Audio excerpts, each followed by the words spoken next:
1 मई यौम मजदूर यानी मजदूरों का आलमी दिन। यूं ही नहीं होती हाथ के आगे उंगलियां, रब ने किस्मत से पहले भी मेहनत लिखी है।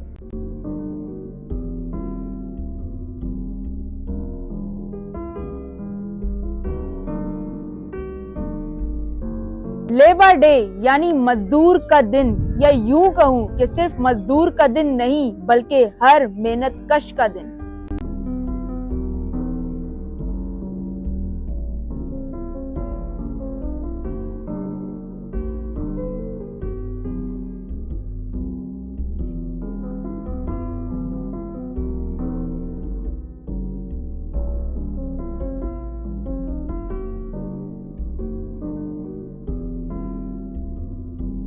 हर उस इंसान का दिन जो अपने दिल में दीन की इज्जत रखकर खुदा के खौफ से रिज़्क़े हलाल कमाता है और अपनी नस्लों तक मेहनत जैसी नेमत को पहुंचाता है, ताकि उसकी नस्लें भी मेहनत करके रिज़्क़े हलाल कमाएं। क्योंकि एक मेहनत कश इंसान इस बात से वाकिफ होता है कि मेहनत में अजमत है, तो क्यों ना मैं इस नेमत को अपनी नस्लों तक पहुंचाऊं।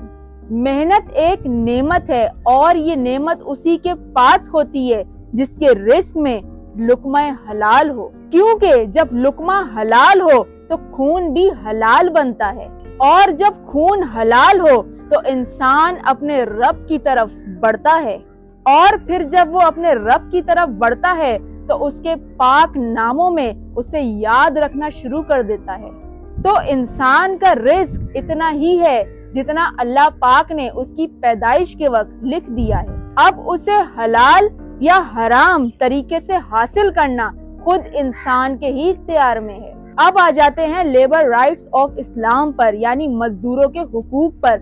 रसूल अल्लाह सल्लल्लाहु अलैहि वसल्लम फरमाते हैं कि ऐ लोगो, मजदूर की मजदूरी उसका पसीना खुश्क होने से पहले अदा की जाए। और फरमाते हैं कि जो शख्स अपने खादिम यानी नौकर की उजरत नहीं देता तो वो मलऊन है।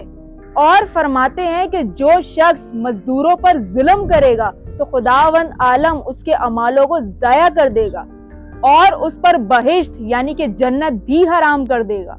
मौला अली अलैहिस्सलाम के पास एक शख्स आया और कहने लगा कि मौला, मैं अपने हाथों से काम करना पसंद नहीं करता और तिजारत भी नहीं कर सकता, अब महरूमो मोहताज हूँ। फिर मौला अली अलैहिस्सलाम ने इस शख्स से मुखातिब होकर फरमाया कि तुम मजदूरी करो ताकि लोगों के मोहताज न बनो और बेनियाज हो जाओ, क्योंकि रसूलुल्लाह सल्लल्लाहु अलैहि वसल्लम अपने ही कांधों पर पत्थर उठाया करते थे और बाग की एक दीवार में उनका लगाया हुआ पत्थर आज भी मौजूद है। और आखिर में यही कहूंगी कि अल्लाह पाक ने हर मोमिन और फासिक का रिज़्क़ लिख दिया है। अगर वो रिज़्क़े हलाल मिलने तक सब्र करे तो अल्लाह पाक इसे अता फरमाता है, और अगर बेसब्री से काम ले और हराम की तरफ कदम बढ़ाए तो अल्लाह पाक इसके रिज़्क़े हलाल में कमी फरमा देता है। और जाते जाते तमाम मेहनत कशों को मेरा सलाम।